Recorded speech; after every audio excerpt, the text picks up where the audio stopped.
It's such an honor. It's so lovely to be here in, you know. And I'm gay. I mean, well, you wouldn't cheer if you'd seen me do it. I'm gay. I mean, these handkerchiefs, they don't wear themselves. And, I mean, I say I'm gay. I hardly find the time. But I am completely gay as well. Like, I've never tried it any other way. I've never tried it with a woman. I'm a thoroughbred. And the thing about me is, I've never really fit in. Like, we're under so much pressure. Our day and age, so much pressure. Like, we've all got to do all these things we never used to have to do. We've got to do mindfulness now. Mindfulness, have you heard about mindfulness? Mindfulness, what is it? It's just breathing and thinking about your legs. And then there's all this pressure to be on Instagram. Take a selfie, short for selfish. It doesn't matter what day it is. It's your grandmother's funeral. Shut up and get your lips out.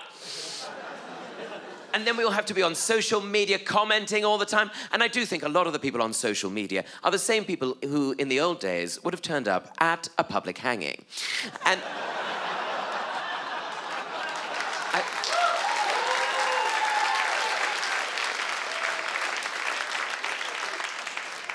And then we've all got to be in a relationship all the time. Like, there's no excuse, because we've all got the apps, haven't we? Like Tinder and Grindr. Grindr, you know what Grindr is? Grindr, you know what Grindr, you know, Grindr is the application which tells you where your nearest gay man is.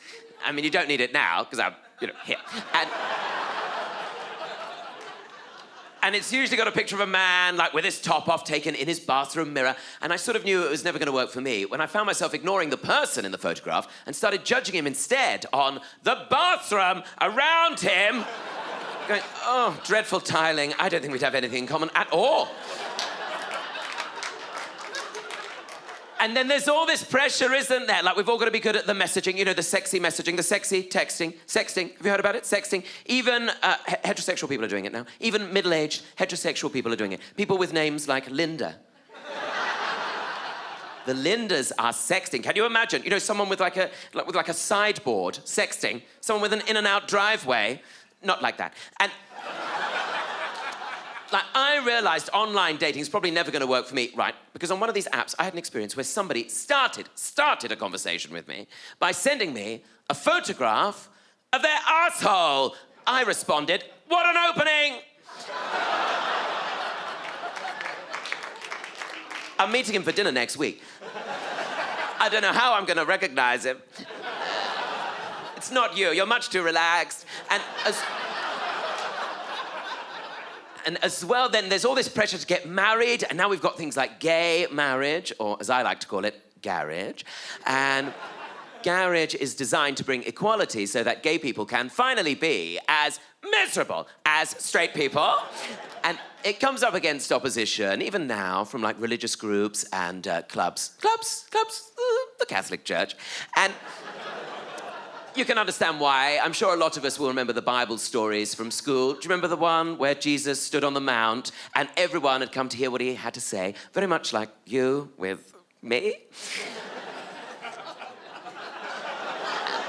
And he stood on the mount and he said, verily I say to thee, love thy neighbour as thy love thyself, look after the poor, heal the sick, feed the hungry, don't start fights or wars, just look after each other, love each other, and you'll all be fine. But I cannot stand them fucking queers. I think it's disgusting what they do to each other. I mean, why have they got to be so up in your face about it all the time? I mean, who's the wife? It's a very famous parable.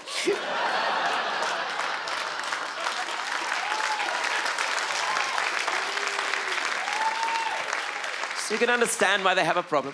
And as far as I can tell from the outside, marriage... Are there any married people here? As far as I can tell from the outside, marriage seems to be basically where you go, I don't have a very good credit rating. But you have got a job. If we can combine, then we can get closer to achieving my dream of owning my own house. So what happens is people have a big party when they get married, don't they? They have a big marquee in the garden when they get married. Getting married is just signing a contract, though, isn't it? We don't do it for any other kind of contract, do we? You don't have a marquee in the garden like when you sign a cell phone contract, do you? Do you? And quite frankly, you should do, because some of those 2-year deals are much more binding. And You sign the contract, and then afterwards, married couples, what they seem to do is they go, right, we're going to save up a deposit, a down payment, put that down on a house, and then all we have to do is just keep paying off the mortgage. That's all we've got to do now, just keep paying off the mortgage. Yeah, I don't really like you anymore. Just keep paying off the mortgage. That's all we've got to do now. Just keep paying off the mortgage. Yeah, we'll have a child if you want. If it shuts you up, let's just hope it doesn't look like you. Just keep paying off the mortgage. That's all we got. Just keep paying off the mortgage. Yeah, we'll go away together because it's cheaper. Just don't look at me. Just keep paying off the mortgage. Just keep paying off the mortgage. Yeah, I know you had an affair. I turned a blind eye. Just keep paying off the mortgage. Just keep paying the mortgage. Just keep paying the mortgage. And then as you get a bit older, it seems to turn into a bit of a game. And basically, whoever outlives the other one wins a house.